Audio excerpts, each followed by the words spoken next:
কিরে নরেন্দ্র মোদী, বউ পাইয়া কি ছাড়তে মন চায় না নাকি? বউয়ের পিছন পিছন লেগে গেছো, মারতেছো নাকি? বুঝলাম না।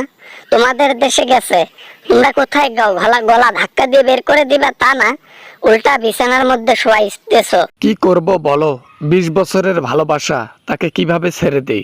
20 বছর বউকে যেভাবে মানুষ ভালোবাসে, আদর যত্ন করে, ঠিক ওইভাবে আমিও তাকে আদর যত্ন করছি, যার কারণে যত বাধায় আসুক আমার কাছ থেকে দূরে রাখি নাই। তাই নাকি?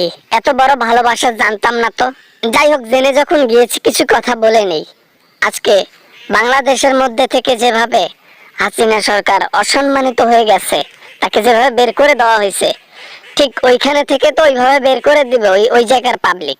কারণ হাসিনা তো হাজার হাজার স্টুডেন্ট হত্যা করে তারপর দেশ ছেড়ে পালাইছে। এতবার মানা করার পরও বলেছি ক্ষমতা থাকা অবস্থায় পাওয়ারের গরম দেখাইও না। আমি যেভাবে চুপটি করে সরকারি পালন করতেছি দায়িত্ব, তোমাকে ওইভাবে করতে হবে। কথা বোঝে না, খালি পাওয়ারের গরম দেখায়। এলা বুঝুক ঠেলা, আমিও তো সামলাতে পারবো না। কোনো দেশ তাকে অ্যাকসেপ্ট করতেছে না। উল্টো মনে হয় বাংলাদেশের প্রেসিডেন্টের কাছে আবার সঁপে দিতে হয় এই হাসিনাকে। 3 দিনের সময় চেয়েছেন, যে 3 দিন পর আমি হাসিনাকে অন্য জায়গায় ব্যবস্থা করে দিচ্ছি, আমাদের দেশ থেকে বিদায় করতেছি। জনগণ কিন্তু তোমাদের দেশের অপেক্ষা করতেছে।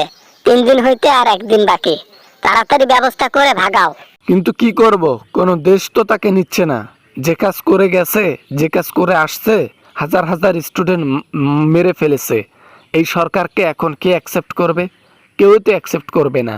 এখন কোথায় যাবে না যাবে, সব কিছুর বিপদ আমার উপর এসে চেপে বসেছে। আমি 20টা বছর বউয়ের মতো দেখেছি, তো স্বামী হিসেবে এতটুকু দায়িত্ব আমাকে পালন করতেই হবে। স্বামী না, স্বামী না, পরে দেখা যাবে তোমাকেও তোমার দেশ থেকে পদত্যাগ করাতে বাধ্য করবে জনগণ।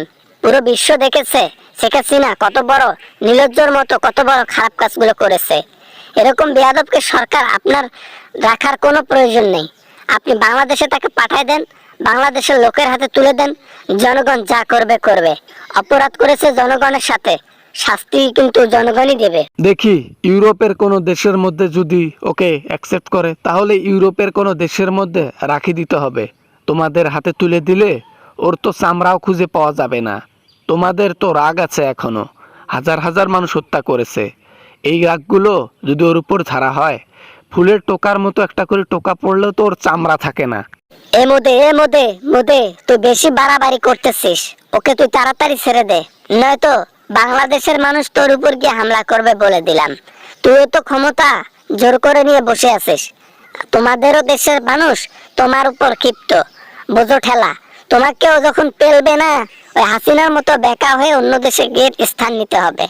এজন্য বলি, সময় সুযোগ ভালো থাকতে ওকে পাঠাই দাও বাংলাদেশে, নাইলে দুইটারই বিপদ আছে পরে। ভিডিও ভালো লাগলে লাইক করবেন, কমেন্ট করবেন, শেয়ার করবেন। আর যদি কিছু বলতে চান অবশ্যই কমেন্ট করে জানাবেন। ঠিক আছে, দেখা হবে পরবর্তী ভিডিওতে। ভালো থাকবেন, সুস্থ থাকবেন। আল্লাহ হাফেজ।